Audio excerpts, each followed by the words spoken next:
श्री परमात्मने नमः। ओम राधा कृष्णाभ्यां नमः। ओम श्री गणेशाय नमः। श्री सरस्वत्यै नमः।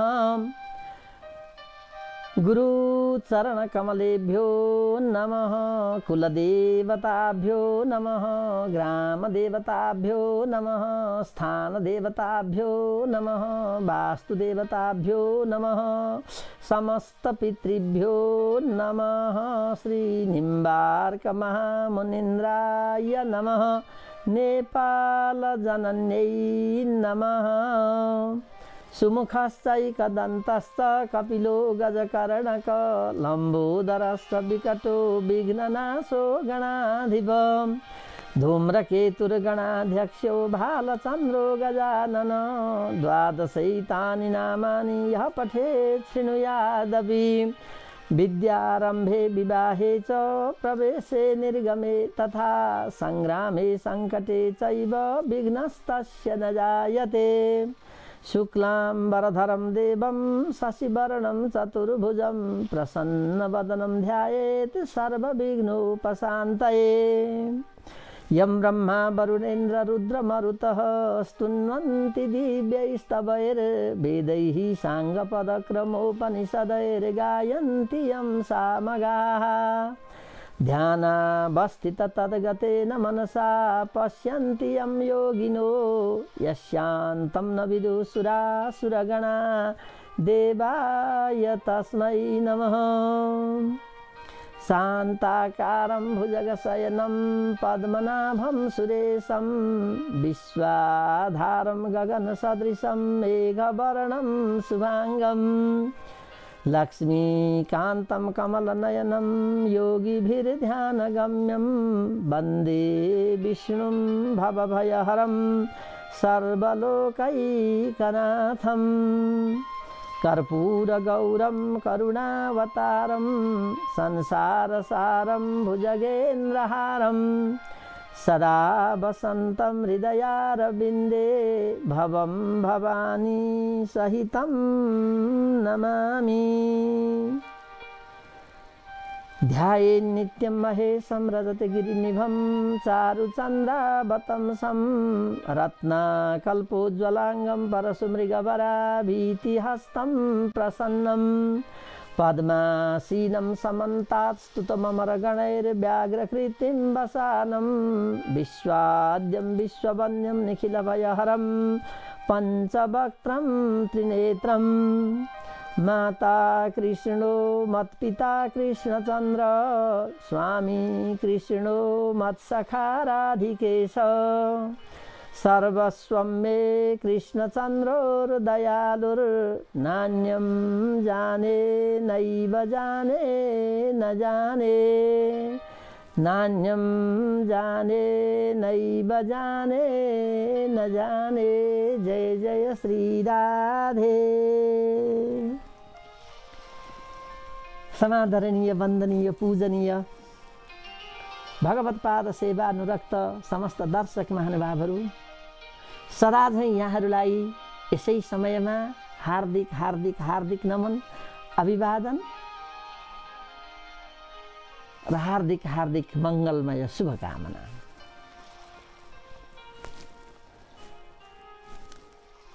सुतेर सकुशल उठ्न पाउनु पनि बडा भाग्यको कुरा रहेछ। किनभने यो सास यस्तो छ अरे एकचोटि फेरिसकेपछि अर्कोचोटि फेर्न पाइन्छ कि पाइन्न कुनै टुङ्गै छैन। प्रतिश्वासे सविश्वासो कृष्णं स्मर दिने दिने प्रतिश्वासे नविश्वासो आगमिष्यति वा नवा। कति राम्रो कुरो छ। जतिखेर सास फेर्न पाइन्छ त्यतिखेर भगवानको नामबाट ढुक्कसँग विश्वासका साथ लिइहाल्नुपर्छ। किनभने यो सासको कुनै भरोसा छैन। एकचोटि फेर्न पाएपछि फेरि अर्कोचोटि फेर्न पाइन्छ कि पाइँदैन। आगमिष्यति वा नभा। फेरि फेर्न पाइएला कि नपाइएला यस्तो अवस्थामा हामी छौँ अथवा हाम्रो जीवन नै यस्तै हो। सबैको हो। हेर्दा हेर्दै हामीले जानुपर्ने हुन्छ, बोल्दा बोल्दै जानुपर्ने हुन्छ, खाँदा खाँदै जानुपर्ने हुन्छ। तर जे होस्, हिजोबाट आज हामी फेरि यसै गरी उपस्थित हुन पायौँ। भगवानप्रति हामी बडो आभार व्यक्त गरौँ सबैजनाले। हे प्रभु, मलाई यसै गरी बडो कुशलतापूर्वक सकुशल यस्ता क्षणहरू आइरहन् है भनेर हामीले हात जोडौँ। त्यसैले सुरुमा हामी प्रार्थना गर्छौँ। हे भगवान, नान्यम जाने नै बजाने नजाने म अर्थ केही जान्दिनँ, जान्दछु त हजुर मात्रै जान्दछु, जे गर्नुपर्छ हजुरकै जिम्मा। त्यसैले त हामी बिहानै उठेर भगवानका स्तोत्र पाठ गर्छौँ, पूजाआजा गर्छौँ। हाम्रो परम्परा कति राम्रो छ। यो हरेक समाजमा, हरेक राष्ट्रमा, हरेक धर्ममा छ। किनभने पूजा आफ्नो चलन अनुसार बिहानै गर्ने चलन छ। त्यो बिहान भनेको ब्रह्म मुहुर्त, शुभ मुहुर्त, पवित्र मुहुर्त, त्यस्तो बेलामा गरिएका कुराहरू अत्यन्त पवित्र हुन्छन्। त्यसैले हामीले यो परम्परा बसालेका हौँ र यो अत्यन्त राम्रो वैज्ञानिक परम्परा पनि हो। त्यसैले दर्शक महानुभावहरू, लाग्छ यहाँहरू सबैलाई आराम छ, आरामै रहिराखोस्। हामी यही चाहन्छौँ, हाम्रो भेटघाट यसै गरी भइराखोस्, कुराकानी गर्न पाइराखौँ। हामी अहिले अध्यात्म चिन्तनमा लागेका छौँ। चिन्तन त हामीले धेरै गरिसकेका छौँ, गरि पनि रहेका छौँ। तर त्यसमध्येमा सबैभन्दा ठुलो, महत्त्वपूर्ण र नब्बई नहुने चिन्तन भनेको अध्यात्म चिन्तन हो। यो अध्यात्म चिन्तनले यो जीवको, ब्रह्मको बारेमा चिन्तन गर्छ। अर्थात् आफूले आफैलाई चिनाउँछ। आफूले आफैलाई नचिनिकन अरूलाई चिन्न खोज्नु मूर्खता हुनेछ। त्यसैले आफूले आफैलाई चिन्नु नै अध्यात्म चिन्तन हो। सजिलो परिभाषा दिएर सजिलोसँग बुझ्दाखेरि आफूभित्र भएको यो चेतन तत्त्वलाई बुझ्नु,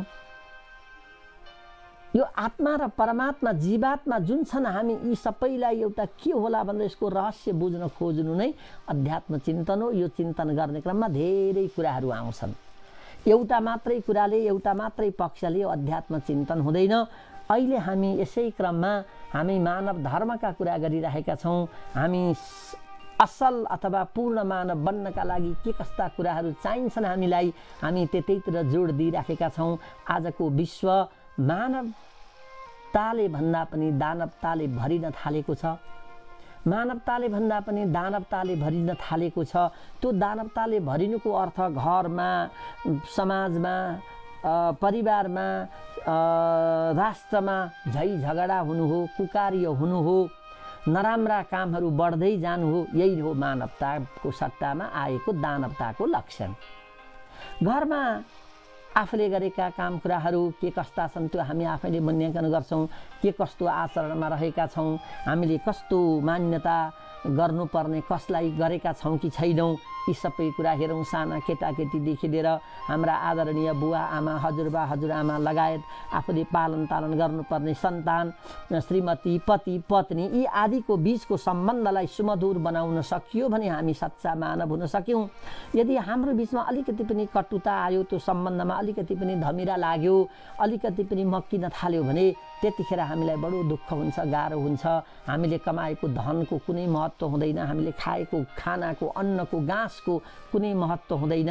किनभने आँसुसँग खानु पर्यो भने त्यो खानाले केही अर्थ दिँदैन। हाँसिकन निस्तै खाए पनि माया, प्रेम, सेवा, सहयोग, सद्भावसँग खान पाइयो भने त्यो साँच्चै मिठो हुन्छ। त्यसैले त लक्ष्मीप्रसाद देवकोटाले भनेका थिए, हातका मैला सुनका थैला के गर्नु धनले, सागर सिस्नु खाएको बेस आनन्दी मनले, प्यारी आनन्दी मनले। आनन्द मन, यही हो। पूर्ण मानव नबनिकन आनन्दको मन हुँदैन। किनभने सच्चिदानन्द को स्रोत भनेको उही भगवान हो। सच्चित्र आनन्द, अन्त खोजेर आनन्द पाइँदैन। आनन्द अन्त खोजेर पाइँदैन। एकछिनका लागि, क्षणिकका लागि पाइएला, तर जतिखेर पनि त्यो आनन्द झन् बढ्ने क्रममा त्यो आनन्द त्यस्तो होस् जुन आनन्द चाहिँ अहिलेभन्दा भरे बढोस्, भरेभन्दा भोलि बढोस्, त्यस्तो किसिमको आनन्दको खोजीमा हुनुपर्छ हामीले। र त्यो खोजी प्राप्त गर्नका लागि हामीले हाम्रा कर्तव्य पुरा गऱ्यौँ भने त्यो अवश्य हामी प्राप्त गर्न सक्छौँ। त्यही कुरालाई हामीले गरौँ न त भनेर यो अध्यात्म चिन्तन मार्फत अलिकति बिर्सिएका कुराहरू भए सम्झाउने कोसिस हो। विज्ञहरूका लागि त यसै पनि के रहेछ, भनेर जान्ने कुरा हो। अब हामी यहाँ नजान्ने कोही छैनौँ, अहिलेको जमानामा कोही पनि नजान्ने छैन। अलिकति उक्काइदिनुपर्छ, अलिकति भनिदिनुपर्छ।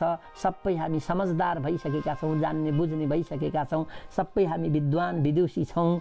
यति हुँदै पनि मानवता हामीमा कहिलेकाहीँ मरेको हुनसक्छ। त्यो मरेको मानवतालाई जगाउनका लागि मात्र यो कार्यक्रममा यहाँहरूलाई हामीले हार्दिक हार्दिक हार्दिक स्वागत गरिरहेका छौँ।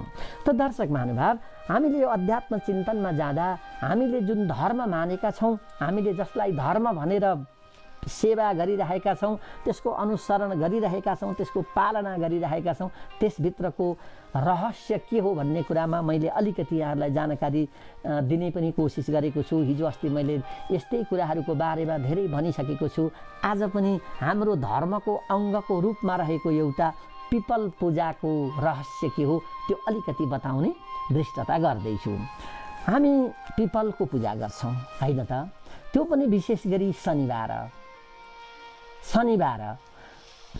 त साँच्चै पिपलको पूजा गर्ने निकै भिडभाड नै हुन्छ। वरिपरि धागो 3 चोटि 7 चोटि 9 चोटि 11 चोटि अब कति चोटि हो त्यो एउटा गरेर रातो कालो अथवा रङ्गीन धागो हामी घुमाएर जल चढाएर, अनि विशेष गरी त शनिबार पिपलको पूजा गर्दा फलाम, त्यसपछि कालो कपडा, तोरीको तेल, कालो दाल हगि यी आदि कुराहरू हामी चढाएर पिपलको पूजा गर्छौँ। र हामी के भन्छौँ भने मूलतो ब्रह्मरूपाय मध्यतो विष्णुरूपिणे अग्रतः शिवरूपाय अश्वत्थाय नमो नमः भनेर हामी पिपलको पूजा गर्छौँ, प्रार्थना गर्छौँ। र विशेष गरी शनि दशा बिग्रिएको छ भने त झन् शनिबार पिपलको ज्यादै नै पूजा गर्नुपर्छ, सेवा गर्नै पर्छ। 9 ग्रह मध्येको शनि बिग्रिएपछि अथवा राहु र केतु नै बिग्रदाखेरि पनि पिपलको पूजाले राम्रो गर्छ। दशा त सबैलाई लागिरहेका हुन्छन्, घुमिरहेका हुन्छन्। हामी ग्रहराज्यम प्रयच्छन्ति ग्रहराज्यम हरन्ति च ग्रहैर्व्याप्तमिदं सर्वं त्रैलोक्यं सचराचरम। संसारमा ग्रहले नदेखेको ठाउँ कहीँ पनि छैन, सबै ग्रहकै अधीनमा छ। ग्रह यिनै त हुन्, कति छ, सूर्य एउटा ग्रह नै हो होइन, चन्द्रमा एउटा ग्रह नै हो, मङ्गल एउटा ग्रह नै हो, बुध एउटा ग्रह नै हो, बृहस्पति भयो, शुक्र भयो, शनि र राहु केतु, यी गरेर हाम्रा जम्मा 9वटा ग्रह हाम्रो ज्योतिषले जुन निर्क्योल गरिदियो त्यो अहिलेसम्म पनि कायम नै छन् र यी पछिसम्म पनि कायमै हुनेछन्। अहिलेको जस्तो कहिले नेप्चुन छैन, कहिले प्लुटो छैन, अथवा 9वटाको ठाउँमा 7वटा। यी अहिलेका आधुनिक विज्ञानले बरु आफै ढलफल हुने काम गरिरहेको छ, गर्दै पनि छ। कहिले 11वटा भन्ला, कहिले 7वटा भन्ला, कहिले 8वटा भन्छ। तर हाम्रो मान्यता अनुसार 9वटा ग्रह छँदैछन्, ती कहिल्यै यता र उता हुँदैनन्। र यिनीहरूका ग्रह पत्नी पनि छन् फेरि, अघि मङ्गला पिङ्गला धान्य भ्रामरी भद्रिका उल्का सिद्धा सङ्कटा, यी नाम गरिएका चाहिँ ग्रह पत्नी। यिनलाई ग्रहमातरी पनि भनिन्छ, ग्रहमाता पनि भनिन्छ। त यिनलाई हामीले पूजा गर्नुपर्छ, किनभने यिनले हाम्रो शरीरमा हाम्रो जीवनमा ठुलो प्रभाव पारेका हुन्छन्। त्यो पार्ने क्रममा हामीले यसो हेर्दै जाँदा शनि बिग्रेको रहेछ भने पिपलको पूजा गर्छौँ। त्यति आराध्य हामीले मानेका छौँ पिपललाई। हरेक दृष्टिकोणले हामीले पिपललाई पूजा गर्छौँ। त यसको वैज्ञानिक पक्ष के होला त? पिपललाई यसरी पूजा गर्नुको रहस्य के होला त? त्यतातिर पनि अलिकति हामी ध्यान दिउँ। साँच्चै यसमा गुण छ कि छैन त भन्दाखेरि पिपल एउटा वनस्पति हो अथवा रुख बिरुवा हो, अघि बोट बिरुवामा पर्छ। त बोट बिरुवामा पर्दाखेरि यिनीहरूको एउटा तरिका बुझ्न बडो आवश्यक छ दर्शकवृन्द। जसरी मानिसको जीवन चलेको छ त्यसै गरी यी बोट बिरुवाको पनि आफ्नो एउटा जीवन पद्धति छ। बोट बिरुवाको पनि जीवन पद्धति छ। यिनीहरू सास फेर्छन्, बाँच्छन्, खाना खान्छन्। यिनीहरू जीवित लिभिङ थिङ भनौँ न अहिलेको उसमा भन्दा, होइन, जीवित चिज, जीवित वस्तु। त यस्ता हुन्छन् भने त यिनीहरूको एउटा जीवन चक्र कसरी चलिराखेको छ, यिनीहरू कसरी बाँचिराखेका छन् भन्ने क्रममा आखिरी बाँच्नको लागि 2टा कुरा त बडो आवश्यक नै हुन्छ। एउटा हो सास फेर्नु, अर्को हो खाना खानु। यी 2टा कुरा त बडो आवश्यक नै छ। त बोट बिरुवाले पनि सास फेर्छन् र यिनीहरूले पनि खाना बनाउँछन्। म पिपलको महत्त्व बताउँदैछु अलिकति भूमिका बाँधेर। वनस्पतिको जीवन चक्रलाई पनि थोरै बुझाएर, ओहो यस विषयमा कता कता वैज्ञानिकहरू हुनुहुन्छ, विद्वान हाम्रा भाइ बहिनीहरू कति हुनुहुन्छ, साइन्समा कति पढ्नु भएको छ, कति खोज अनुसन्धान गर्नुभएको होला, जे होस् त्यस्ताका अगाडि पनि यो भलै सूर्यलाई बत्ती नै किन नहोस्, उहाँहरूलाई त्यस्तो भए पनि हामी केही नजान्नेहरूलाई त केही राम्रै होला भन्ने मैले ठानेको छु। त्यसैले यो पिपल लगायतका हरेक वनस्पतिको बाँच्ने तरिका के छ भने यिनीहरू दिउँसो सूर्यको किरण जब आउँछ त्यस पछाडि यिनीहरूले खाना बनाउन सुरु गर्छन्। खाना बनाउन सुरु गर्दा के गर्छन् त भन्दा हामीले फालेको कार्बन डाइअक्साइड अथवा यो वातावरणमा भएको कार्बन डाइअक्साइड उनीहरू लिन्छन् र अनि अक्सिजन चाहिँ फालिदिन्छन्। यसलाई फोटोसिन्थेसिस पनि भनिन्छ। यो खाना बनाउने प्रक्रियालाई फोटोसिन्थेसिस प्रक्रिया पनि भनिन्छ। धेरै विज्ञहरूले यो कुरालाई जानिसक्नु भएको पनि छ। त उनीहरू सूर्यको किरण जब आउँछ त्यस पछाडि खाना बनाउन सुरु गर्छन्। खाना बनाउँदा के गर्छन्, कार्बन डाइअक्साइड भन्ने ग्यास लिन्छन् र अक्सिजन भन्ने ग्यासलाई चाहिँ उत्सर्जन गर्छन्, फालिदिन्छन्। अब यी दुईटा कार्बन डाइअक्साइड र अक्सिजनको बिचमा कस्तो तालमेल छ भने बिरुवालाई बाँच्नका लागि कार्बन डाइअक्साइड नभई भएन, सूर्यको किरण प्राप्त भइसकेपछि त्यसबाट उसले खाना बनाउने भयो। हामीलाई बाँच्नका लागि अक्सिजन नभई भएन, हामी अक्सिजन लिन्छौँ, कार्बन डाइअक्साइड फाल्छौँ, उनीहरू कार्बन डाइअक्साइड लिन्छन् र अक्सिजन फालिदिन्छन्। हेर्नु, वनस्पतिको जीवन चक्र यसरी चलिरहेको छ। त्यसैले गर्दा अब कार्बन डाइअक्साइड भनेको के हो त भन्दा अलिकति तातो चिज हो, यो तातो ग्यास हो। यो धेरै भयो भने ओजोन तह बिग्रन्छ, ज्यादै गर्मी हुन्छ। त्यसैले वनस्पतिले त्यसलाई सर्लक्क लिइदिन्छन् र के गर्छन् भन्दा चिसो अक्सिजनलाई फालिदिन्छन् उनीहरूले। त्यसैले अहिले चाहिँ प्लान्टेसनको जुन नारा अहिले विश्वव्यापी बनेको छ नि, रुख बिरुवा वृक्षारोपणको जुन अभियान एकदम चलेको छ नि, कारण के हो त भन्दा यही ओजोन तहमा तातोपन कम जाओस् र यो नबिग्रियोस्, शीतलता आओस् भनेर नै हो। जब बिरुवाले त्यसरी कार्बन डाइअक्साइड लिइदिन्छन् त लिइदिएर उनीहरूले के गर्छन् भन्दा अक्सिजन फालिदिन्छन्। फालिदिँदाखेरि हो कि होइन त भन्ने क्रममा हेर्दा त्यो कार्बन डाइअक्साइड लिएर त्यो अक्सिजन फाल्दाखेरि हामी दिउँसोको समयमा रुखमुनि बस्यौँ भने हामीलाई शीतलता प्रदान हुन्छ। ल हेर्नु, घाम लागेको बेलामा रुखको फेदमुनि बस्दा शीतल आयो, शीतल भयो भन्ने हामी जुन महसुस गर्छौँ नि, त्यो के भएर रहेछ भन्दा त्यो तातोपन कार्बन डाइअक्साइडलाई लिइदिन्छ र चिसो अक्सिजनलाई उसले फालिदिन्छ। त्यो फालेको हुँदाखेरि हामीलाई त्यहाँ शीतलताको महसुस हुन्छ। त यही क्रममा अधिकांश बोट बिरुवाले त यस्तो गर्छन्, तर यिनै बोट बिरुवाको दिउँसोको समयको जीवन चक्र त यस्तो छ भने राति के होला त? त्यसो यही क्रम रहला त भन्दा ठिक्क उल्टो हुन्छ। राति बोट बिरुवाले खाना बनाउँदैनन्, उनीहरू मात्रै सास फेर्छन्, बाँच्छन्, बेलुका उनीहरूको खाना बनाउने क्रम हुँदैन। अनि त्यसो भए उनीहरूले के गर्छन् त? अब उनीहरूले कसरी सास फेर्छन् त भन्दा यो वातावरणमा भएको जुन कार्बन डाइअक्साइड छ अथवा चाहिँ जुन अरू तत्त्वहरू छ त्यसलाई लिएर उनीहरूले खाना बनाउने होइन, बाँच्ने, सास फेर्ने मात्रै काम गर्छन्। तर यो संसारमा केही वनस्पति त्यस्ता छन् जसले 24 घण्टा खाना बनाइरहन्छ, जसले 24 घण्टा चाहिँ खाना बनाइरहेका हुन्छन्। खाना बनाउन त उनीहरूलाई के चाहियो? कार्बन डाइअक्साइड चाहियो नै। त त्यसरी बनाउँदाखेरि उनीहरूले के गर्छन्? अक्सिजन फालिरहन्छन्। त त्यसरी 24 घण्टा खाना बनाउने बोट बिरुवामा, वनस्पतिमा पिपल पनि पर्छ। यसले 24 घण्टा खाना बनाइरहन्छ। त यहाँनिर एउटा बुझ्नुपर्ने कुरा के छ भने हामी राति केही कथम्भव बाटामा हिँड्दैछौँ, अत्यन्त जाडो भयो भने त्यो रुखको फेद बनी बस्यौँ भने तातो हुन्छ नि, तातो महसुस हुन्छ नि। दिउँसो त्यही रुखको फेद बनी बस्यो भने चिसो महसुस हुन्छ, चिसो महसुस हुन्छ। राति त्यही रुखको मुनि बस्यो भने तातो महसुस हुन्छ। ल हेर्नु, किन भन्दा उनीहरूले त्यतिखेर कार्बन डाइअक्साइड नै फालिराखेका हुन्छन्। दिउँसो चाहिँ अक्सिजन फालेका हुँदाखेरि चिसो भयो, राति चाहिँ कार्बन डाइअक्साइड नै उनीहरूले फालेका हुँदाखेरि रुखमुनि बस्दा तातो हुन्छ। त्यसैले बटुवाहरू अहिले पनि, ढाक्रेहरू, अब अहिले त धेरै यातायातका साधनहरू भए, त्यो किसिमको परिपाटी हरायो, नत्र भने रुखको फेदमा बास बस्ने चलन थियो। कारण त्यही हो। र यो राति खाना बनाउने जुन प्रक्रिया छ त्यसलाई चाहिँ क्याम पाथवे क्र्यासुलेसन एसिड मेटाबोलिजम प्रक्रिया भनिन्छ। फोटोसिन्थेसिस दिउँसोको हो भने यो प्रक्रिया चाहिँ बेलुकाको हो।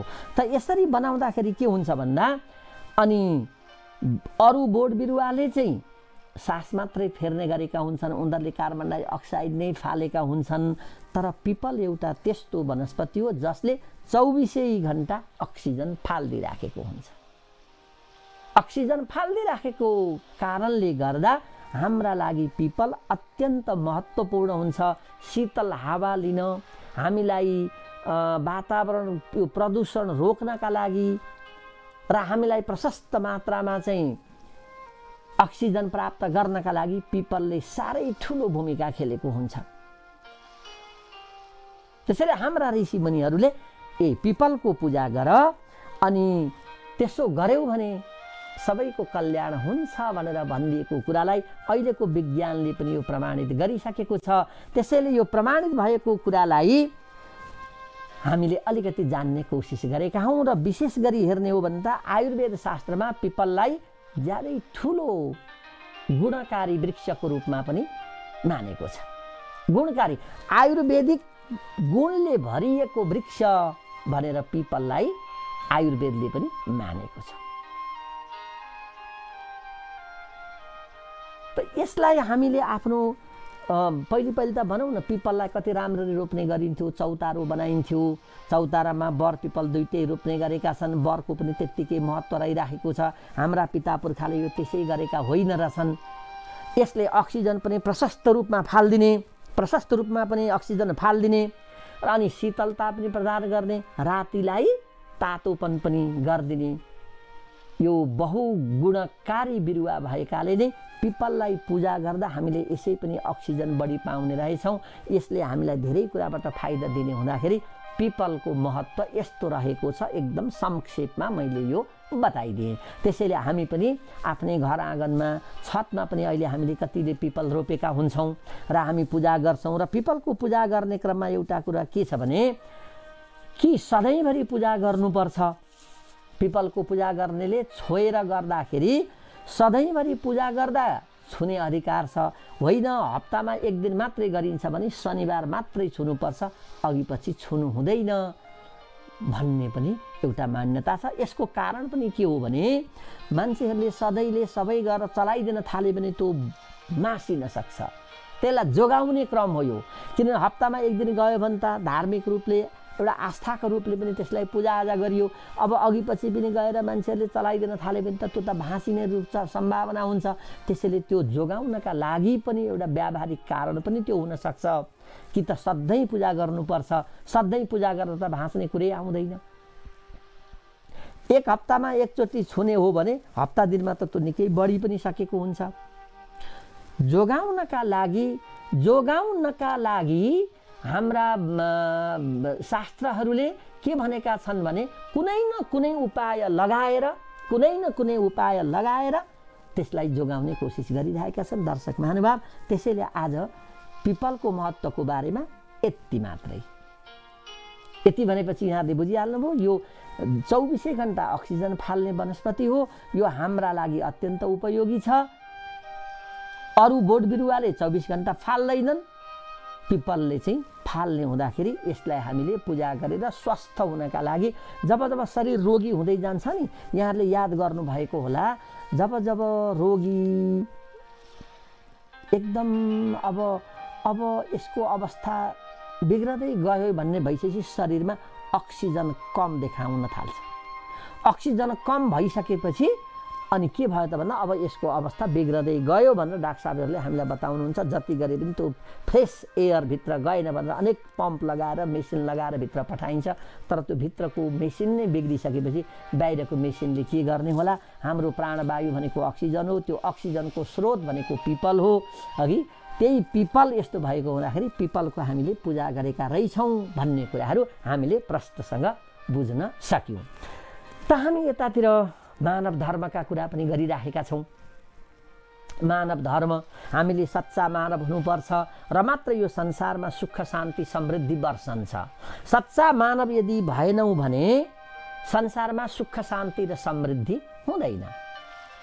सुख शान्ति र समृद्धिको अभावमा हामी के हुन्छौँ त भन्दा अनि सुख शान्ति र समृद्धिको अभावमा हाम्रो जीवन दुखी बन्छ। त्यो नहोस् भन्नका लागि मानव धर्मको पालना गर्न हामीलाई बुदागत रूपमा, यी औषधिको रूपमा, यी ट्याब्लेटको रूपमा, यी क्याप्सुलको रूपमा हामीले धेरै कुराहरू बुझ्दै आइसकेका छौँ। आउने क्रममा हामी कहाँ पुगेका थियौँ भनेदेखि यो सन्तुष्ट रहनुसम्ममा हामी पुगेका थियौँ। सन्तुष्ट रहनु पनि मानव धर्मको एउटा कर्तव्य हो भन्ने क्रममा मैले यहाँलाई के बताएको थिएँ भने वनवास जाँदाखेरि युधिष्ठिरहरू गइसकेपछि ब्राह्मणहरू पछि लाग्नुभयो। अब के गर्ने? युधिष्ठिर महाराजजीलाई चाहिँ दुःख हुन्छ, उहाँले पीड मान्नुहुन्छ, खान दिने केही कुरा हुँदैन भन्ने क्रममा सबैले छलफल गर्दा ठिकै छ उहाँ पुगेपछि सम्झाउला भनेर उहाँहरू अगाडि बढ्नुभयो। नभन्दै बास बसेका ठाउँमा उहाँहरू पुग्नु पनि भयो। अब युधिष्ठिर महाराजजीलाई पीड पनि पर्यो। अब मैले हजुर यत्र ब्राह्मणहरू आइदिनु भयो, मैले के खुवाउने होला भन्ने क्रममा अनि भन्नुहुन्छ महाराजले अरू केही हजुरले चिन्ता लिनु पर्दैन, यो तृष्णा यो धन अब यो भएन भन्ने चिन्ता छोडिदिउँ भन्ने क्रममा उहाँले भन्नुहुन्छ महाराजले हजुरले जे खायो हामी त्यही खाउँला, हजुरले यो चिन्ता लिनु पर्दैन, यो धन भन्ने कुरा यस्तै हो, यसले चाहिँ कहिल्यै पनि सुख दिँदैन भन्ने क्रममा अनि तृष्णा हि सर्वपापिष्ठा नित्यद्वेककरी स्मृता अधर्म बहुला चैव घोरा पापानुबन्धिनी। यो तृष्णा भन्ने कुरा बडो विचित्रको छ। यो तृष्णाले मान्छेलाई डुबाउँछ, कहिल्यै माथि उठ्न दिँदैन भन्ने कुरा एकातिर हो भने त्यही तृष्णालाई हामीले भगवत प्राप्तिको तृष्णा बनाइदियौँ भने त्यही तृष्णाले हामीलाई फेरि सबभन्दा माथि पनि पुर्याउँछ। त्यसैले सकारात्मक पक्ष र नकारात्मक पक्ष सबैका हुन्छन्। तृष्णाको सकारात्मक पक्ष म भगवत प्राप्ति गरौँ, म सिद्धि प्राप्त गरौँ अनि मैले चाहिँ आफ्नो जीवनलाई चिनौँ भन्ने तृष्णा भएन भने पनि हामी बिग्रन्छौँ। तृष्णा चाहिँ जान्ने इच्छा चाहिँ हुनु पर्यो, जसलाई हामी सकारात्मक तृष्णा भन्दछौँ। नकारात्मक तृष्णा भनेको भोग विलासको तृष्णा, सांसारिक सुख सुविधा थुपार्नेको तृष्णा यदि त्यो भइदियो भने त्यो कहिल्यै पनि टुङ्गिँदैन। अन्तो नास्ति पिपासाया सन्तोषम परमम सुखम। अन्तो नास्ति पिपासाया रे। पिपासा भनेको इच्छा, तृष्णा, चाहना, यिनको कहीँ पनि अन्त्य भेटिन्न। त्यसैले सन्तोषम परमम सुखम भनेर त्यहाँ ब्राह्मण वर्गले युधिष्ठिरलाई सम्झाएको प्रसङ्ग महाभारतमा बडो राम्रोसँग आएको कुरालाई मैले अस्ति अलिकति कोट्याएको थिएँ। यी कुराहरूलाई त्यता थाती राखेर अब हामी यही मैले पूर्व प्रसङ्गलाई अलिकति मात्रै उक्काउन खोजेको हुँ। सन्तुष्ट रहनु पनि मानव धर्मको एउटा महत्त्वपूर्ण पक्ष हो भने अब त्योभन्दा अझ अगाडि बढेर पूर्ण मानव हुनका लागि अझ ज्ञानवर्धक, अझ आवश्यक, अत्यन्त महत्त्वपूर्ण कुरा आउँदैछ। त्यो हो समदृष्टि। समदृष्टि भनेको समभाव।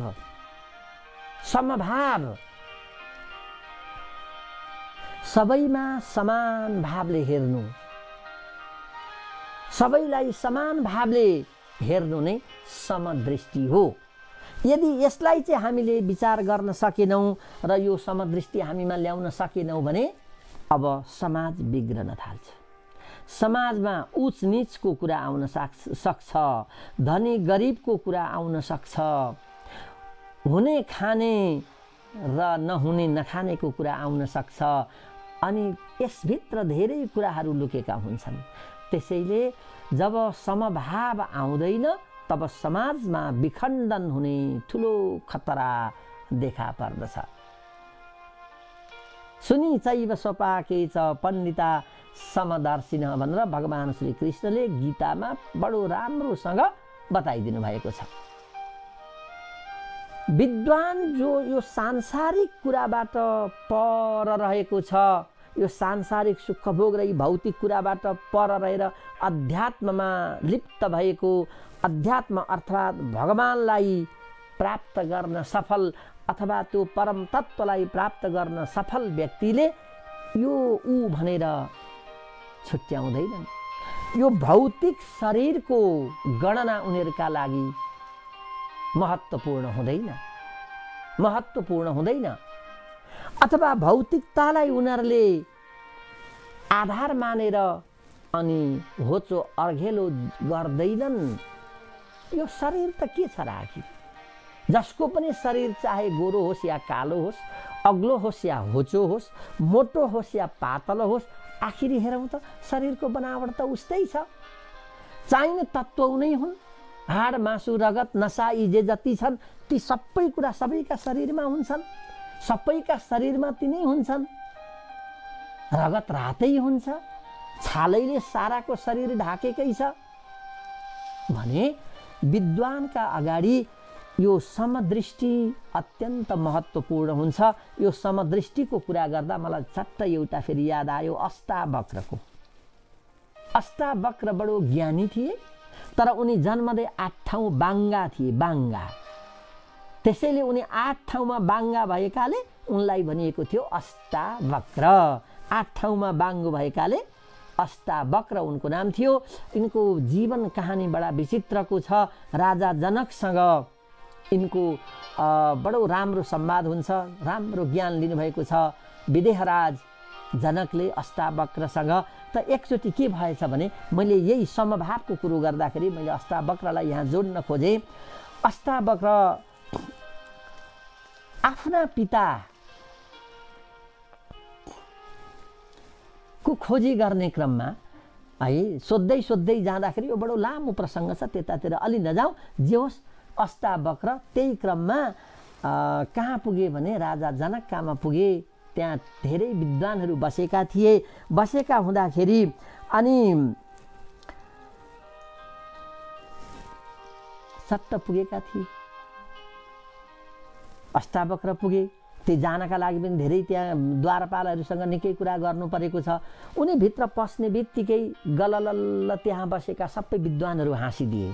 राजा जनकलाई पनि यो कुरा थाहा भयो अनि धेरै कुराहरू त्यहाँ भए। राजा जनकले सोधे अनि हजुर किन आउनुभयो यहाँ भनेर सोद्धाखेरि उनले भने हजुरकामा धेरै विद्वानहरू हुनुहुन्छ अरे, अनि त्यो विद्वान भएका कारणले म उहाँहरूसँग चाहिँ एकचोटि यसो छलफल गरौँ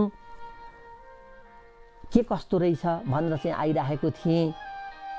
भनिसकेपछि जनक राजाले भन्नुहुन्छ यति मात्रै होइन मसँग अरू पनि विद्वानहरू हुनुहुन्छ भन्दै जाँदाखेरि उहाँले भन्नुभयो मलाई त खै उहाँहरू विद्वान यहाँ जो हुनुहुन्छ विद्वान जस्तो लागेन, उहाँहरू त चर्मकार जस्तो लाग्नुभयो भनेर फ्याट्ट भनिदिनुहुन्छ अष्टावक्रले। चर्मकार भनेको छालाको काम गर्ने व्यक्ति। अनि त्यहाँ बस्ने सबैलाई पिर पर्यो, हामी यत्रा विद्वान छौँ, अब चाहिँ यस्तो किन भन्यो भनेर सबभन्दा बढी रिसाउने त्यहाँ बन्दी नाम गरेका एकजना विद्वान थिए। उनी असाध्यै जोसिला भएर उठे अनि उनले भने तैँले किन यसो भनिस्, हामीलाई यसो भन्ने अधिकार कहाँबाट छ, हामी कहाँ चर्मकार हौँ, हामी त जनक महाराजको चाहिँ दरबारमा यस्तो विद्वान भएर बसेका छौँ भनेर धेरै कुरा भनिसकेपछि अनि अष्टावक्रले भनिदिनुहुन्छ तपाईहरू यदि त्यस्तो हुनुहुन्थ्यो भने यो म भित्र पस्दाखेरि तपाईहरू हाँस्नुहुन्न थियो। त्यसैले मान्छेको परिचय भनेको शारीरिक बनावटले होइन, उसँग भएको ज्ञान कस्तो छ त्यो ज्ञानको चाहिँ मूल्याङ्कन गर्न सक्नुपर्छ विद्वानले। शारीरिक बनावट हेर्ने, कालो गोरो अथवा के कस्तो छ यो कुरा हेर्ने कुरा हुँदैन भन्ने जस्ता धेरै कुरा भनेपछि ती बन्दी भन्ने पनि नतमस्तक भए। उनले हार माने। हार मानिसकेपछि अनि हो रहेछ भन्ने कुरा भयो र यो समदृष्टिको कुरा आउँछ। त्यस पछाडि त्यहाँ धेरै कथाहरू अगाडि बढ्छन्। ती बन्दीले त के गरेका थिए भने शास्त्रार्थ गरेर विद्वानहरूलाई हार्यो भने लगेर समुद्रमा डुबाइदिन्थे। त्यो डुबाउनुको पनि अर्कै अर्थ छ। यसलाई अर्को दिन अर्को प्रसङ्गमा हामी अवश्य बताउँला। तर जे होस्, त्यहाँ अष्टावक्रले भनेको कुरो चाहिँ महत्त्वपूर्ण छ। यदि विद्वान हो भने यो बङ्गिएको शरीर देखेर हाँस्दैनथ्यो। र तपाईहरू सबै विद्वान हुनुहुन्थ्यो भने मेरो यो शरीर बाङ्गो देखेर हाँस्नुहुन्न थियो। हाँस्नु, बाङ्गो शरीर देखेर हाँस्नु विद्वानको लक्षण होइन। विद्वत्तालाई हेर्छ विद्वानले, शारीरिक बनावटलाई हेर्दैन। कति राम्रो शिक्षा छ। यो पनि मानव धर्मको एउटा बडो महत्त्वपूर्ण बुँदा हो। यो त्यति भनेपछि अनि राजा जनकले पनि कुरा बुझ्नुभयो। उहाँले पनि प्रभु यस्तै भयो भन्नुभयो। अब राजा जनकलाई त यसै पनि थाहा थियो। अनि बन्दीले पनि पछि महसुस गरे, अरू त्यहाँ भएका विद्वानहरूले पनि महसुस गरे, पाउ परे, अष्टावक्रको पाउ परे, माफी मागे, हामीले वास्तवमा गल्ती गरेछौँ भनेपछि उनीहरू पनि सुध्रिए। र यी कुराहरू सुन्नुको पछाडि के हो भने यस्तै कुराहरू सम्झेर, बुझेर, सुनेर हामी पनि सुध्रिने कोसिस गरौँ। किनभने हामी पनि पूर्ण मानव बन्न सकेका छैनौँ। यदि पूर्ण मानव बनेका थियौँ भने मैले पूर्व प्रसङ्गमा भनेअनुसार नै हामी अपराध गर्ने थिएनौँ। अपराध जब हामीबाट हुन्छन्, जब अपराध हामीबाट हुँदै रहन्छन्, तब हामी अपराधी नै भइरहन्छौँ। हामीबाट जब अपराध हुन छोड्छन् तब हामी मानव हुन्छौँ। मानवले कुकार्य कहिल्यै गर्दैन, हिंसा कहिल्यै गर्दैन भन्ने जस्ता कुराहरूलाई मैले पूर्व प्रसङ्गमा यहाँहरू समक्ष प्रस्तुत गरि नै सकेको छु। यसलाई मैले त्यति अहिले भनिराख्नु पर्दैन। यहाँ आएको छ समदृष्टि। त समदृष्टि हुने बित्तिकै के हुन्छ त? समाजमा समदृष्टि भइदियो भने के हुन्छ भन्दा त्यहाँ सद्भाव कायम हुन्छ। समाज कहिल्यै पनि बिग्रेर जाँदैन। समाजमा रिसराग भन्ने कुरा देखा पर्दैन। कतिखेर जब हरेक सदस्यमा, त्यो समाजका सदस्यमा समदृष्टिको भावना हुन्छ। त हुने, यो नहुने, त धनी, म गरिब, यो राम्रो, ऊ नराम्रो भन्ने जस्ता यी भौतिक कुराहरूलाई आधार बनाएर जब विभेद गर्न थालिन्छ, त्यस पछाडि समाजमा अनि कुटाकुट, मारामार, पिटापिट अनि अनेक किसिमका कुकृत्यहरू हुन थाल्छन्। त्यसैले समदृष्टि भइदियो भने, सबैका लागि समान रूपले हेर्न थालेपछि भने त्यहाँ कहिल्यै पनि नराम्रो कार्य हुनै सक्दैन। त्यहाँ अशान्ति हुँदैन, त्यहाँ अन्याय हुँदैन, त्यहाँ कुकार्य र कुकृत्य हुँदैन। त्यसैले मानव धर्मको अर्को एउटा महत्त्वपूर्ण पक्ष भनेको समदृष्टि हुनु हो। र अहिले हामी हाम्रै समाजमा हेरौँ न, समदृष्टि नहुँदाका कारण के हुन्छ? समदृष्टि नहुने बित्तिकै त्यहाँ अन्याय हुन थाल्छ, पक्षपात हुन थाल्छ। अनि अन्यायले राज गर्न पाउँछ, न्याय चाहिँ चुप लागेर पछि परेर त्यसै भाग्नुपर्ने अवस्था हुन्छ। यो हुन थाल्ने बित्तिकै अनि विकास होइन, विनाश सुरु हुन्छ। विनाश भनेको कहिल्यै पनि काम लाग्ने कुरा होइन, हामीले बुझेकै छौँ। त्यसको कारण के हो त भन्दा समदृष्टि नहुनु हो। तेरो र मेरो भन्ने भाव जब आउँछ, आफ्नो र अर्को भन्ने जब छुट्टिन थाल्छ, त्यस बेलामा समदृष्टि हुँदैन। समदृष्टि नहुने बित्तिकै अन्याय बढ्छ, पक्षपातको भावना अगाडि आउँछ। यो अन्याय र पक्षपातले गर्दा जब विभेद देखा पर्छ अनि समाजमा नराम्रा काम हुन थाल्छन्। अनि सज्जनले दुःख पाउने र दुर्जनले सुख पाउने अवस्था त्यतिखेर आउन सक्छ। यसबाट यदि हामीले बच्ने हो र हाम्रो समाज, हाम्रो घर परिवार, समाज, राष्ट्रलाई बचाउने हो भने हामीले समदृष्टि राख्नै पर्दछ। त्यसमाथि पनि समदृष्टि कसले राख्ने त भन्दा जो मुख्य हुन्छन् नि, घरको मूलले समदृष्टि राखिदिनु पर्यो। घरको मुलीले यदि समदृष्टि राखिदिएन भने घरको मुली भनेको जसले चलाउला। मानिलिउँ बुवा आमा हुँदा बुवा आमा हुन सक्नुहोला, बुवा आमा हुँदाहुँदै पनि छोरा बुहारीहरूले राम्रो व्यवहार गरिदिए भने घर मुली उनीहरू हुन सक्छन्। उनीहरूले सबैलाई समेटेर राखिदिन सक्छन्। उनीहरूले समदृष्टि राखिदिनु पर्यो सबैमा। यो ऊ भन्ने कुरा छुट्याउनु भएन। दाजुले हेर्छ भने अरू भाइ बुहारीहरूलाई सबैलाई हेर्नु पर्यो। भाइले नै हेर्छ भने पनि दाजु भाउजू बुवा आमा लगायत सबैलाई समान दृष्टिले हेरिदिनु पर्यो। अर्थात् मुख्य मान्छे जो हुन्छ, बागडोर जसले लिन्छ, त्यो व्यक्तिमा समदृष्टि हुनु अत्यन्त आवश्यक छ। त यो कुरा त राज्य सञ्चालनमा झनै महत्त्वपूर्ण छ। राज्य सञ्चालनको बागडोर लिएर बसेका व्यक्तिहरूले यदि समदृष्टि राखिदिएनन् भने त्यो राज्यको उन्नति कहिल्यै हुन सक्दैन। अवनति भइरहन्छ, अशान्ति भइरहन्छ, विकासको सट्टा विनाश हुन थाल्छ। अनि त्यहाँ अन्याय, अत्याचार, भ्रष्टाचार लगायतका हरेक कुराहरूले फस्टाउने मौका पाउँछन्। त्यसैले यो कुरा त के हो भने जो नेतृत्व वर्गमा रहन्छ त्यो व्यक्तिले ज्यादै बुझ्नुपर्ने, ज्यादै महत्त्वपूर्ण बुँदा हो यो समदृष्टि। समदृष्टि नहुँदाखेरि सारा डामाडोल हुन्छ। कार्यालयमा त्यही हो, अदालतमा जाउँ हामी त्यही हो। न्यायाधीशमा समदृष्टि भएन भने अनि त्यहाँ अन्यायीले जित्छ, न्यायीले बिचरा निर्दोष व्यक्तिले हार्छ, दोषी व्यक्तिले जित्न सक्छ समदृष्टि नहुँदा। अनि यो त मेरो मान्छेको मुद्दा हो भनेर चाहिँ आइलाग्यो भने जेस्तुकै भयो जिताइदिनुपर्छ भन्ने भइदियो भने अब सबै डामाडोल हुन्छ। त्यसैले मुख्य ठाउँमा हामी यहाँ वहाँ होइन, हरेक ठाउँमा घर परिवारदेखि लिएर राज्य सञ्चालनका हरेक अङ्गमा, हरेक कार्यालयमा, हरेक निकायमा हामी जहाँ जहाँ जो बसेका छौँ हामीले समदृष्टिको भाव राख्न सकेनौँ भने हाम्रो संस्था डुब्न सक्छ। संस्था डुब्दा डुब्दै देशै डुब्न सक्छ। यो कुरा भने बडो महत्त्वपूर्ण छ। यसलाई त यतिले मात्रै भनेर कहाँ पुग्ने हो र यो समदृष्टि त। तर यतिले हामीले बुझिहाल्यौँ कि मानव धर्मको एउटा महत्त्वपूर्ण पक्ष भनेको समदृष्टि पनि रहेछ। हामीले आजसम्म भनेका बुँदाहरू सम्झ्यौँ त कति महत्त्वपूर्ण छन्।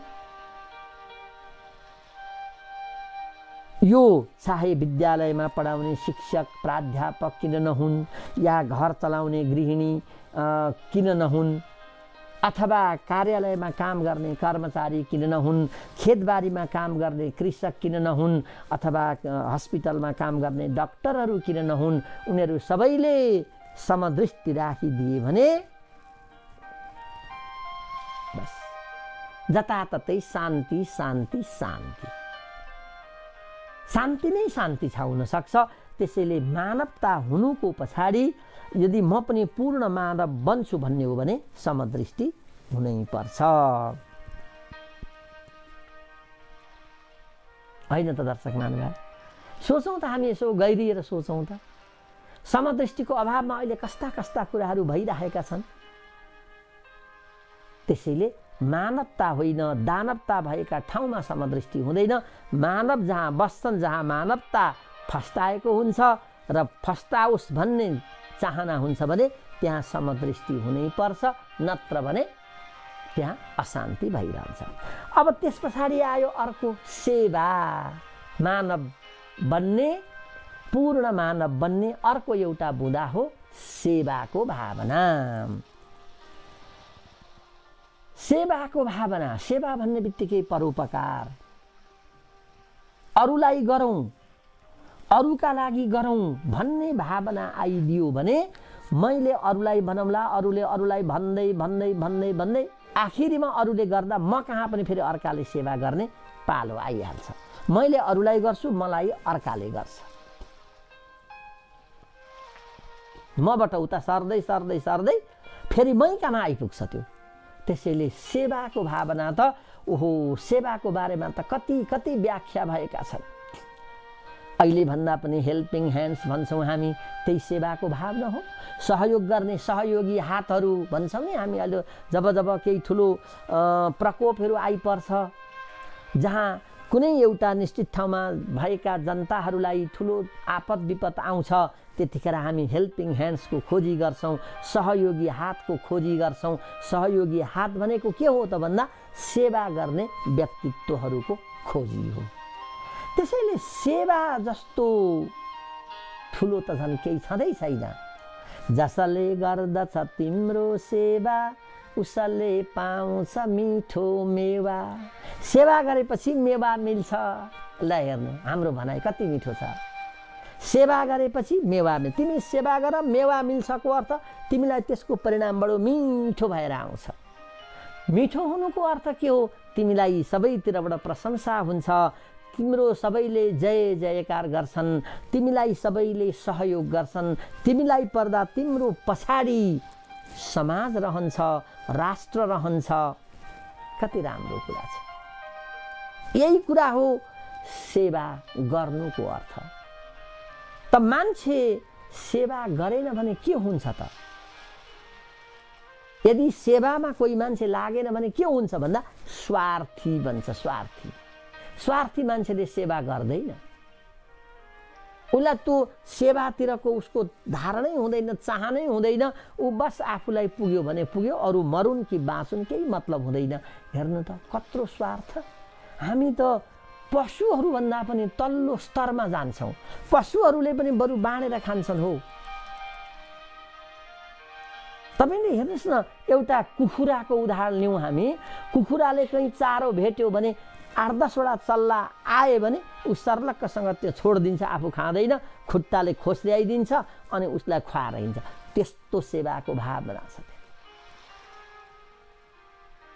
हामी हेरौँ परेवाले चारो खाएको अथवा अरू चराचुरुङ्गीले खुवाएको, अरूले सहयोग गरेको त्यो भावना बरु मानवेतर प्राणीमा छ होला। तर आज हामी जो मानव भनेर कहलिएका छौँ, हामी जो मानव भएर मानवताको कोटीमा उभिएका छौँ, हामीमा सेवाको भावना कता कता ओइलँदै गएको, ओझेल पर्दै गएको जस्तो भान हुन थालेको छ। यसले गर्दा के भयो त भन्दा दुःख पाउने क्रम अझ बढिराखेको छ। विकास होइन, विनाश हुन थालिसकेको छ। सद्भाव होइन, त्यहाँभित्र सद्भाव छैन, दुर्भाव फैलिसकेको छ। त्यसैले सच्चा मानव हुने हो भने हे मनुष्य हो, तिमीहरूले यो सेवाको भावना पनि गर्नुपर्छ। सेवा भने के? सहयोग हो।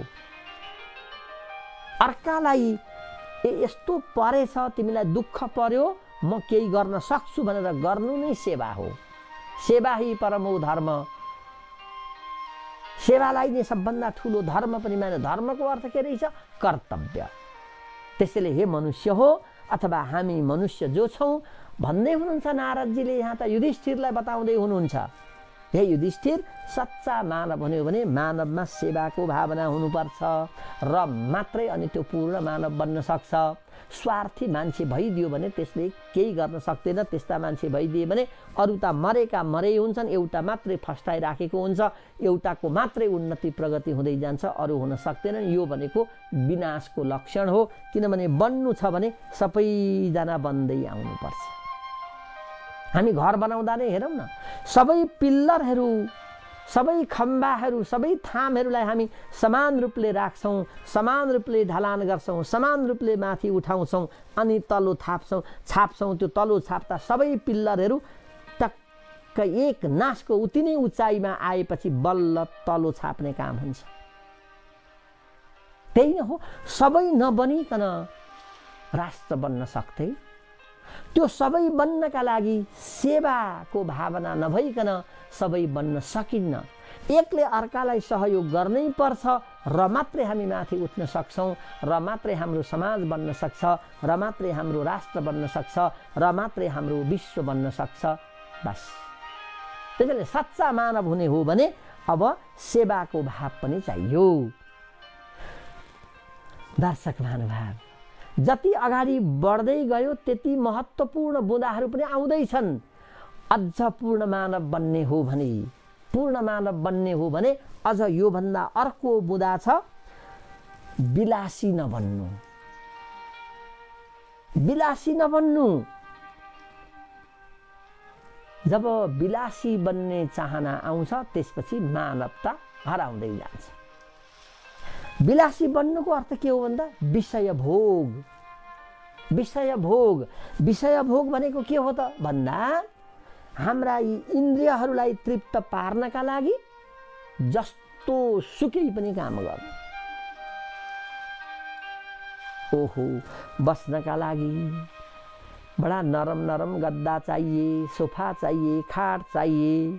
यहाँ नेपालमा बनिएका डस्नाले काम दिन विदेशतिरबाट पो मगाउनु पर्ने हो कि? त्यो भावना हामीलाई आउन सक्छ।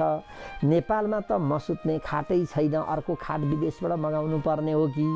त्यो कुराको भावना आउन सक्छ। नेपालमा खाने फलफुल मेरा लागि उपयुक्त छैनन्, विदेशबाटै पो ल्याउनु पर्ने हो कि? त्यो भावना आउन सक्छ।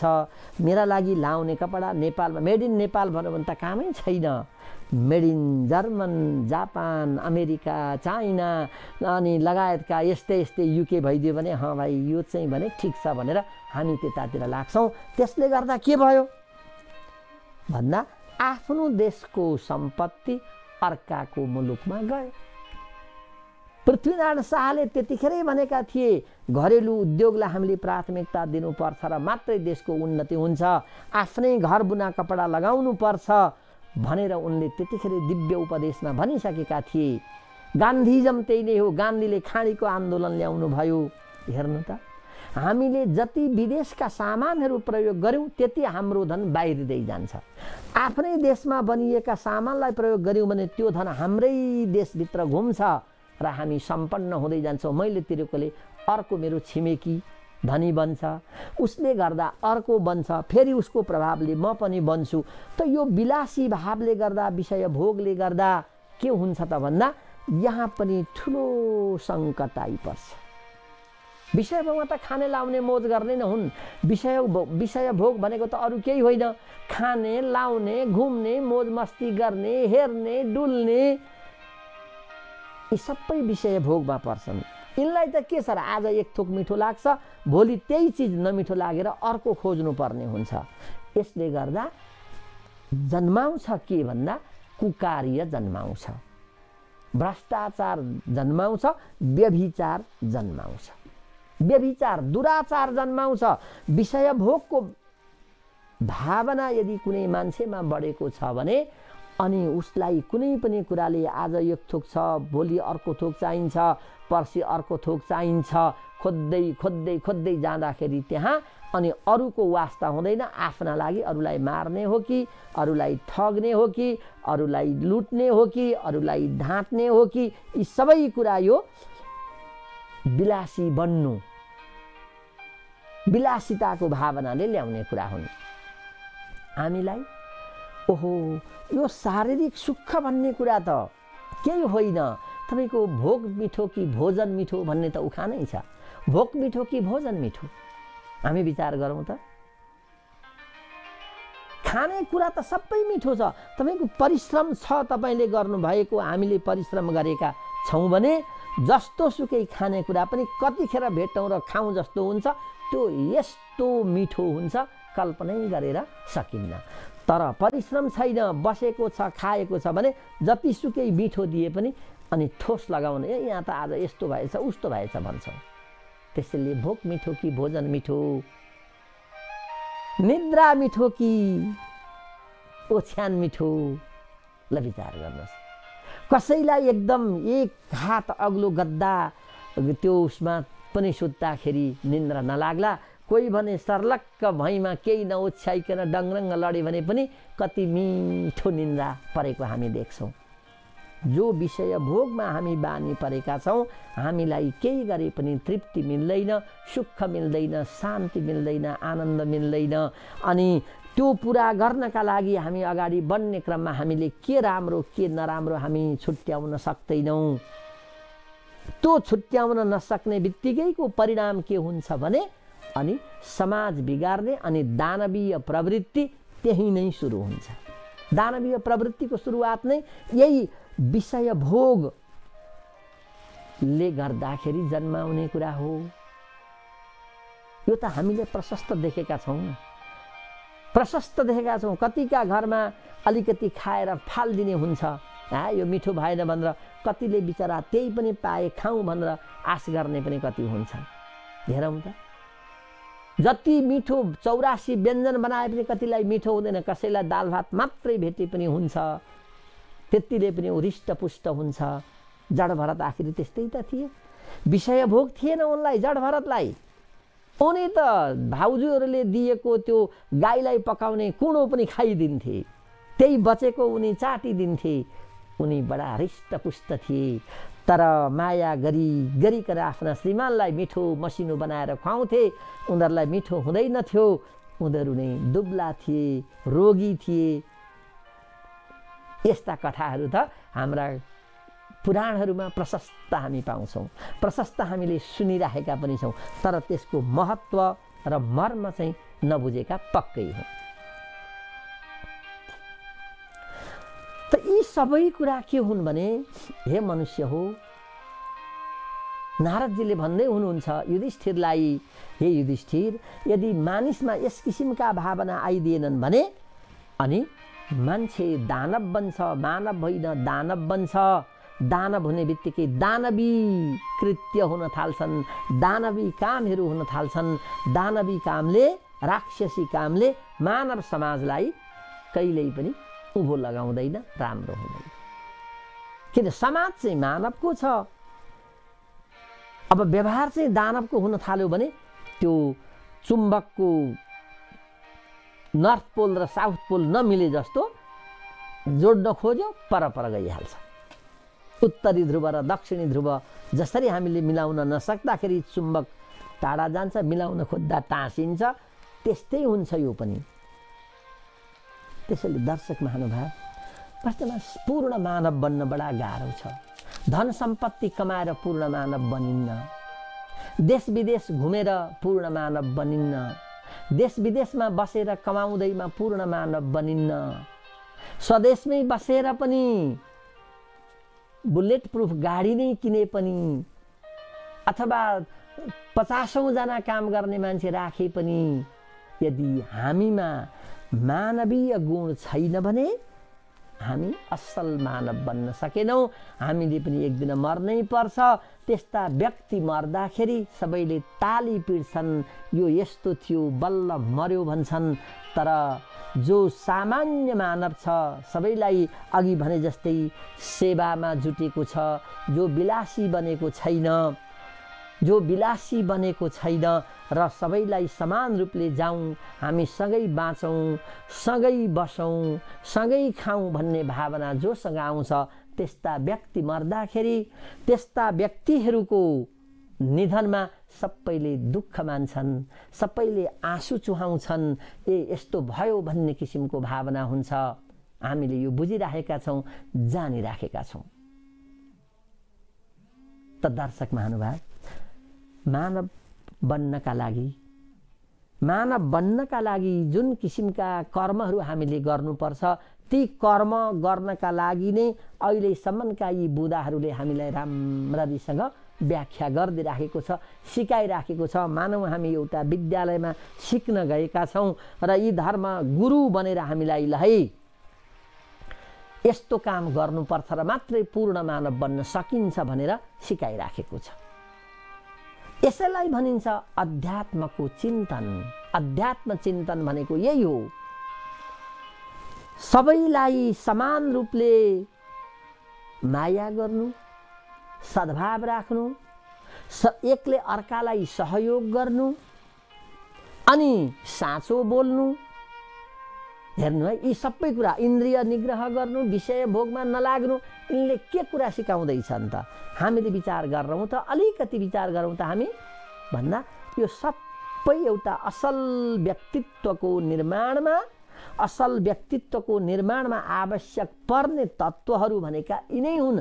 जसरी एउटा घर बनाउनका लागि सिमेन्ट पनि चाहियो, इटा पनि चाहियो, ढुङ्गा पनि चाहियो, पानी पनि चाहियो, काम गर्ने मिस्त्री पनि चाहियो, डन्डीहरू चाहिए, साना ठुला तारहरू चाहिए।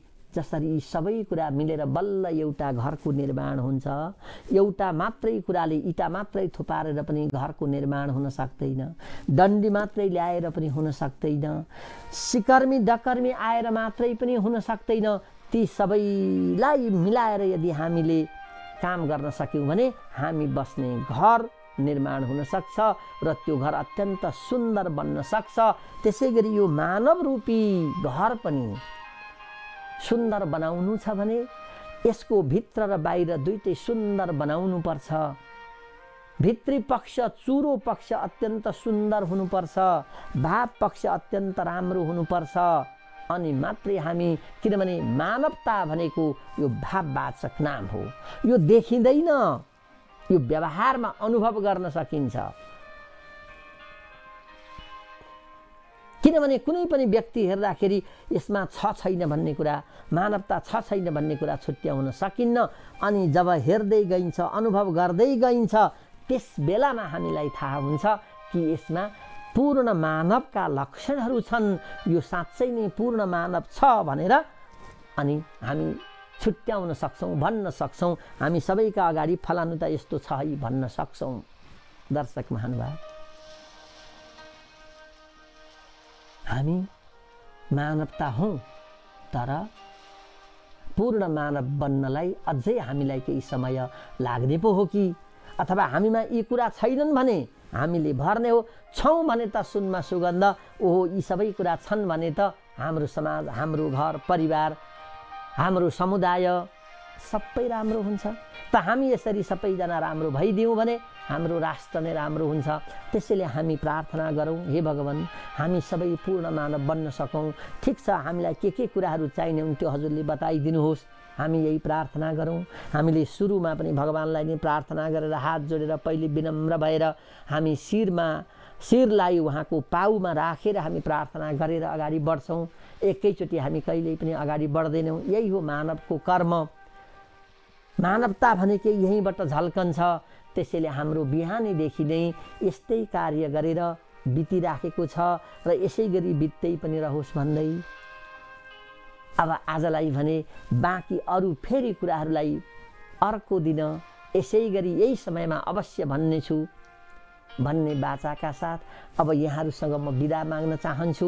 यहाँहरूको आजको दिन मङ्गल रहोस्, शुभ रहोस्। कुनै किसिमका नराम्रा खबरहरू, नराम्रा कामहरू सुन्नु नपरोस्, देख्नु नपरोस्। सदा सदा ईश्वरले कल्याण गरिराखुन्। यति भन्दै अब बिदा चाहे। हरि ओम तत्सत।